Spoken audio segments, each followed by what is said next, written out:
I thought that tonight I should start by connecting some dots.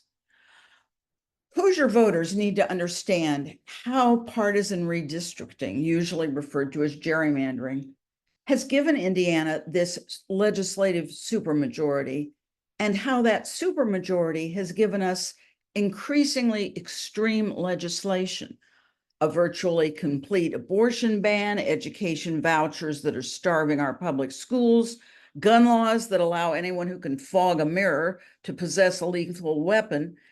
In other words, a focus on culture war at the expense of attention to actual governance.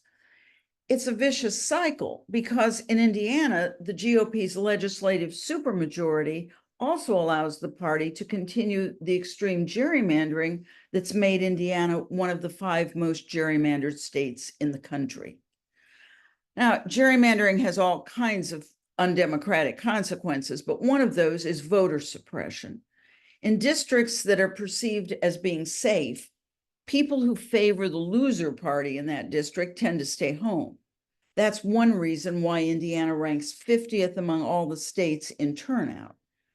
Interestingly, due to Indiana's population shifts, a large number of those theoretically safe districts wouldn't currently be safe if discouraged folks came out and voted.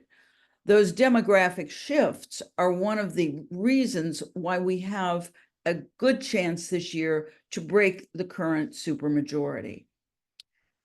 Indiana is a really excellent example of how the gerrymandering that leads to legislative supermajority has a profound and very negative effect on policy. We all know that primary elections attract the most ideologically extreme voters in either party. In districts where the primary is in effect the general election, Republican incumbents protect their right flank, Democrats protect their left. In Indiana, which has been gerrymandered to produce more Republican districts, that reality has steadily moved us farther and farther right. Today's culture warriors win office in order to focus on issues like banning abortion, waging war on trans children, and removing common sense restrictions on gun ownership. And it is getting steadily worse. There are lots of indications now that the next session will see the introduction of anti-vaccine measures that, if they were passed, would threaten the public health of everyone.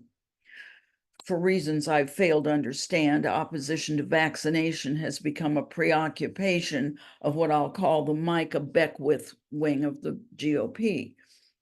These are the pet issues of extremists, rather than the issues that most Hoosiers care about and that we traditionally consider governmental: roads and bridges and other infrastructure, crime and punishment, economic development. And thanks to the gerrymandering that has given Republicans a supermajority, extremist legislators face virtually no barriers to enacting measures that research tells us are deeply unpopular with most Hoosiers. Members of a supermajority don't face pressure to negotiate or to moderate even the most extreme versions of their already extreme positions. A party with a supermajority also faces no obstacles to rewarding its donors and supporters. In Indiana, that has given us policies that almost uniformly favor the well-to-do. It has defeated even the most minimal efforts to protect renters. It has given us privatization programs like vouchers, in which our tax dollars are used almost exclusively by the well-to-do while impoverishing the public schools that serve poor children. And it has given us what is arguably an unconstitutional effort to protect gun manufacturers from ongoing litigation. Meanwhile, it has also blocked more stringent ethics measures. Any supermajority, Republican or Democrat, gives those in power the ability to ignore contending arguments, unpalatable data, and the needs of Hoosiers who are seen as likely to vote for the other party. A supermajority doesn't need to negotiate or compromise. It doesn't even need to look like it's negotiating or compromising. Indiana can't get rid of the gerrymandering that makes our legislature's extremism possible. We lack a referendum or initiative, which are the mechanisms that have been used by other states to institute nonpartisan redistricting. In this state, only the legislature itself, only the people who benefit from the system can change it. So the only way we'll get rid of a system that allows legislators to choose their voters rather than the other way around would be Congress passing the John Lewis Act, which, among other very positive things, would make gerrymandering illegal nationally.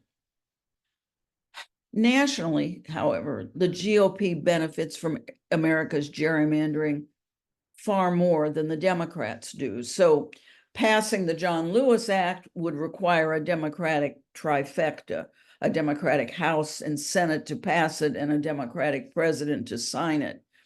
Until that happens, if it ever does, Indiana's Republican gerrymandering will likely continue giving Hoosiers a Republican legislative majority.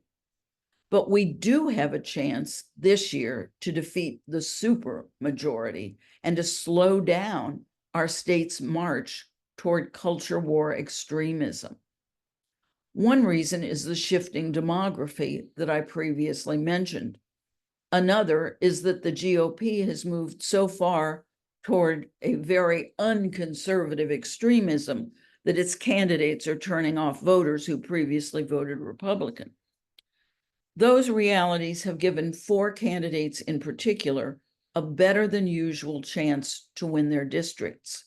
Those candidates are Josh Lowry in District 24, Tiffany Stoner in District 25.